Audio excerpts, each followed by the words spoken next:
행복으로 인도하는 하나님의 말씀, 동산교회 김윤동 목사입니다. 오늘 우리에게 주시는 하나님의 말씀은 사사기 11장 1절부터 11절까지 말씀입니다.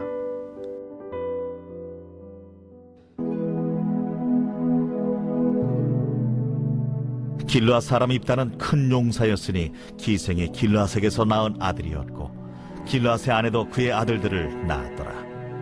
그 아내의 아들들이 자라매 입다를 쫓아내며 그에게 이르되 너는 다른 여인의 자식이니 우리 아버지의 집에서 기업을 잊지 못하리라. 이에 입다가 그의 형제들을 피하여 돕 땅에 거주하매 잡류가 그에게로 모여와서 그와 함께 출입하였더라. 얼마 후에 암몬 자손이 이스라엘을 치려 하니라. 암몬 자손이 이스라엘을 치려 할 때에 길르앗 장로들이 입다를 데려오려고 돕 땅에 가서 입다에게 이르되 우리가 암몬 자손과 싸우려 하니 당신은 와서 우리의 장관이 되라. 너희가 전에 나를 미워하여 내 아버지 집에서 쫓아내지 아니하였느니 이제 너희가 환난을 당하였다고 어찌하여 내게 왔느냐? 이제 우리가 당신을 찾아온 것은 우리와 함께 가서 암몬 자손과 싸우게 하려 함이니 그리하면 당신이 우리 길르앗 모든 주민의 머리가 되리라. 너희가 나를 데리고 고향으로 돌아가서 암몬 자손과 싸우게 할 때 만일 여호와께서 그들을 내게 넘겨주시면 내가 과연 너희의 머리가 되겠느냐? 여호와는 우리 사이의 증인이시니 당신의 말대로 우리가 그렇게 행하리이다. 이에 입다가 길르앗 장로들과 함께 가니 백성이 그를 자기들의 머리와 장관을 삼은지라. 입다가 미스바에서 자기의 말을 다 여호와 앞에 아뢰니라. 하나님께서 암몬 자손에게서 이스라엘을 구원하기 위해 세우신 사사는 기생의 아들 입다였습니다. 입다는 서자라는 이유로 집에서 쫓겨나 돕 땅에 거주하며 불량배들과 어울려 살았습니다. 입다 같은 사람이 하나님의 일을 위해 쓰임받는다는 것은 상상하기 어렵지만 하나님이 일하시는 방법은 사람들과 같지 않습니다. 성경에는 하나님이 입다를 사사로 세우셨다는 표현은 나오지 않지만 하나님이 주관하시는 역사 속에 입다는 분명 이스라엘을 구원하는 사람으로 나옵니다.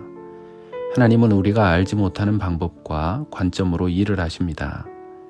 하나님의 선택과 역사는 어떤 제한이나 한계가 없기 때문입니다.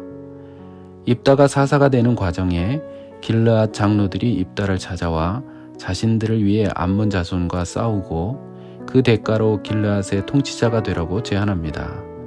입다가 처음에는 자신을 쫓아내는데 침묵한 장로들을 비난했지만 길르앗 장로들의 사정이 절실하다는 것을 이용해 길르앗 지역의 통치자가 되는 것에 대한 약속을 여호와의 이름을 걸고 받아냅니다. 입다는 자신의 야심을 위해 길르앗 장로들의 제안을 수락했습니다.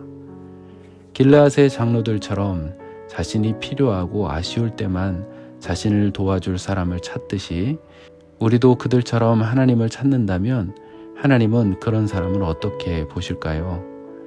하나님은 우리를 사랑하시기 때문에 외면하지 않으시겠지만 하나님은 우리가 상황에 따라 하나님을 찾는 사람이 아니라 하나님께 온전히 마음을 드리기를 원하실 것입니다. 위기의 순간에만 하나님을 찾는 것은 믿음이 아닙니다. 하나님이 변함없는 사랑으로 우리를 사랑하시는 것처럼 우리도 변함없이 하나님을 사랑하는 자가 되기를 원하십니다. 길르앗 장로들이 자신들의 이익을 위해 여호와의 이름을 걸고 거래를 성사시켰습니다. 서로의 이익을 위해 일을 벌려놓고 하나님을 언급하는 것은 바른 신앙이 아닙니다. 하나님을 이용하는 것입니다. 우리는 하나님을 이용하는 사람이 아닙니다. 하나님을 예배하는 사람입니다. 하나님이 찾으시는 사람은 하나님을 진심으로 예배하는 예배자입니다. 우리는 나의 욕심을 위해 하나님을 이용하는 자가 아니라 하나님을 예배하는 자가 되어야 할 줄로 믿습니다. 기도하겠습니다. 하나님, 나의 욕심을 위해 하나님을 이용하는 사람이 아니라 하나님의 영광을 위해 살아가는 하나님이 찾으시는 예배자가 되게 하여 주옵소서. 우리의 예배를 받아주시는 예수님의 이름으로 기도합니다. 아멘.